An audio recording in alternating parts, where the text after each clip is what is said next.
Narito tayo ngayon upang matunghayan ang napakainit, nagbabaga, talaga namang pinag-uusapan at latest na inaabangan ng lahat.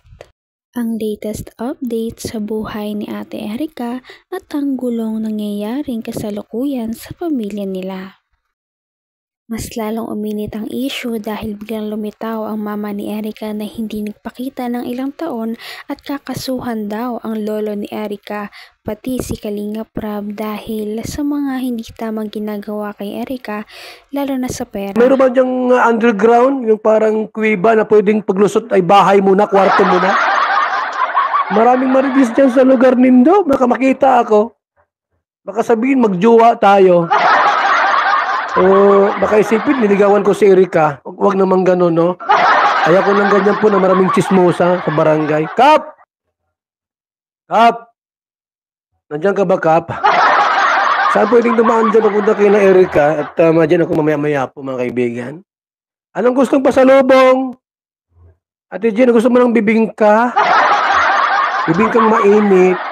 Ay, salamat po kay Virgo Pam 78.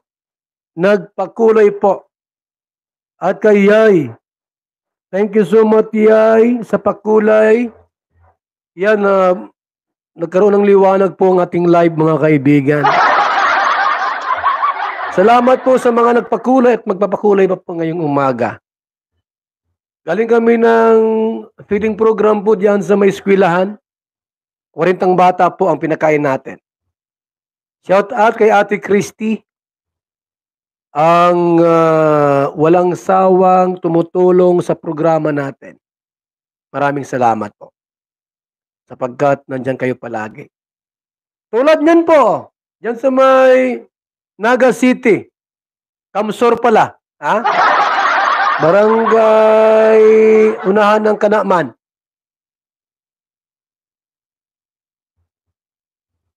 Kawawang pamilya po, tinulungan po natin. Sobrang kawawa po.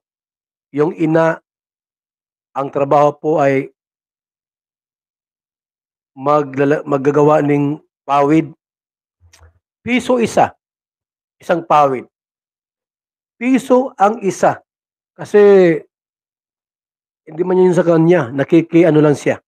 Nakikitrabaho lang. 100 pawid, 100 piso.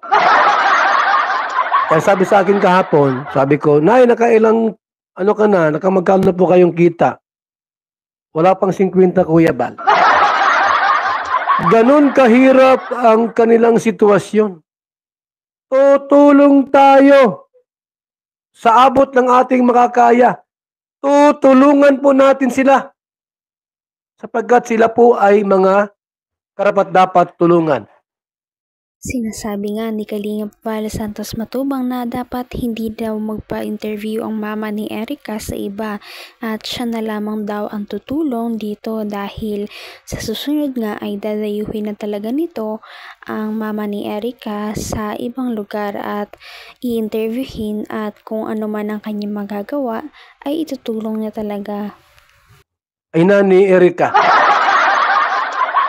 Ang reklamo niya po, binablog daw po ni Kalinga Prab at ni Singkong Duling, hindi binibigyan. Alamin natin po ang buong katotohanan. Dadali natin sa korte.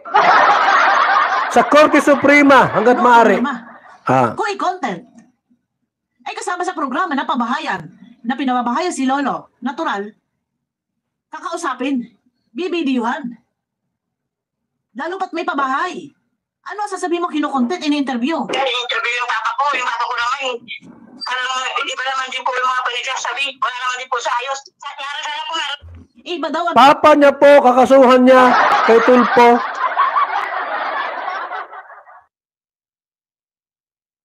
Kawawa naman si Lolo Miguel. Lolo Miguel, sarili mong anak, ipapatulpo ka daw. Dahil ikaw na po'y chismoso. Pinagsasabi, Ni Papa niya, ni Lolo Miguel, wala daw sa ayos. Kung noon po, nakasagsagang may mga issue, nang umalis si Erica sa Kalingap, dapat sana noon kayo ay nagsalita na. Hindi yung, marami na, yung mga reactor, na ibang reactor na mga hindi reactor ng Kalingap na nagko-content sa inyo, lalo na yung si Kapidongski.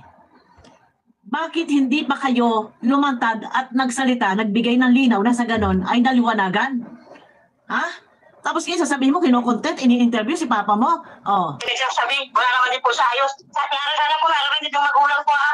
Yung kapatid ko, umalis, sabi, yung kapatid ko, Marvin, hanapin niyo ako. Punta kayo dito, mag-uusap-usap tayo. Yan ang sabi ko sa iyo, huwag kayo traitor. Totoo lang. Lahat kami, marami kami tulong sa inyo. Ako'y nagtataka lang. Humantong doon sa pamilya na yung kalaban mo, ha? Ito, ang dami mong reklamo kay Joel Salcedo. May reklamo ka kay Kalinga Prab. May reklamo ka kay Kuya Bal.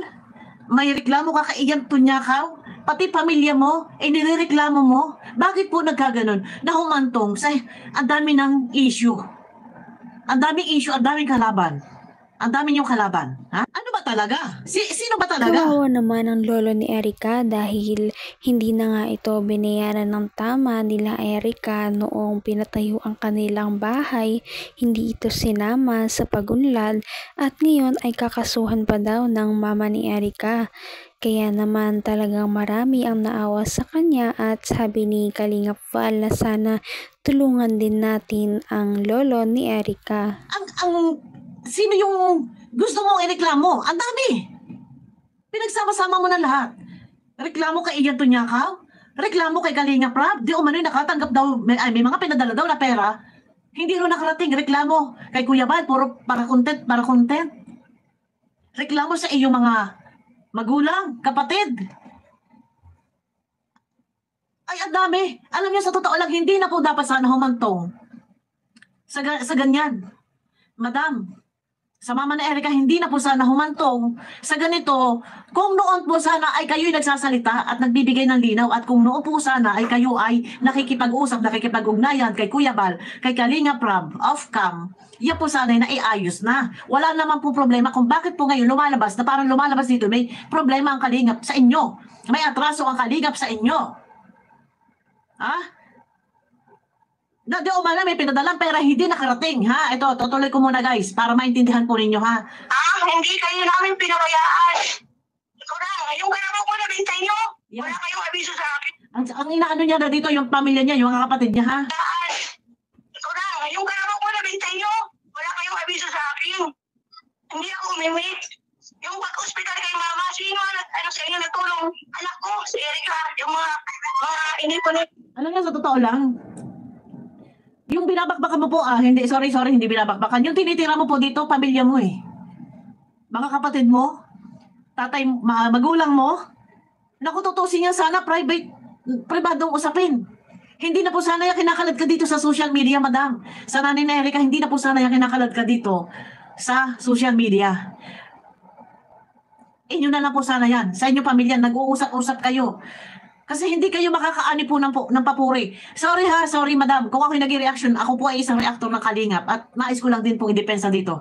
Ang Kalingap, base po sa mga paratang ninyo na di umano ay merong binigay na pera ay hindi nakarating. Pero hahantong po ako dyan. Tapusin ko lang po, ipaparinig ko lang po ito. Ano yung binigay ng sponsor ng Loyal? Sa inyo na ubos. Bakit ganyan kayo? Yung mga gamit na binili ni Erica dyan, naiwan dyan sa bahay. Bakit sabihin nyo walang tulong? May mga kapatid ko, sumunod bata ako, nagtrabaho ako, sino tinulungan ko? Kayo. Nagtrabaho ako sa Maynila, kayo ang tinulungan ko. Yan sila na dito, pinanawagan ko sa'yo para marinig nila. Kasama sa sabihin nila, ako, anong ginawa ko sa Maynila?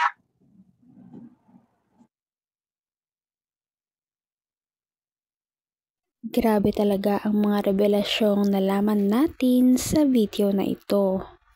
Ano na kaya ang mangyayari sa pamilya ni Ate Erica? At hanggang dito na lamang muna magtatapos ang ating napakainit, nagbabaga at pinakainaabangan na latest issue ni Ate Erica. At yan ay pagpapatuloy natin sa ating mga susunod na video. Hanggang sa muli, maraming salamat sa panonood. Bye!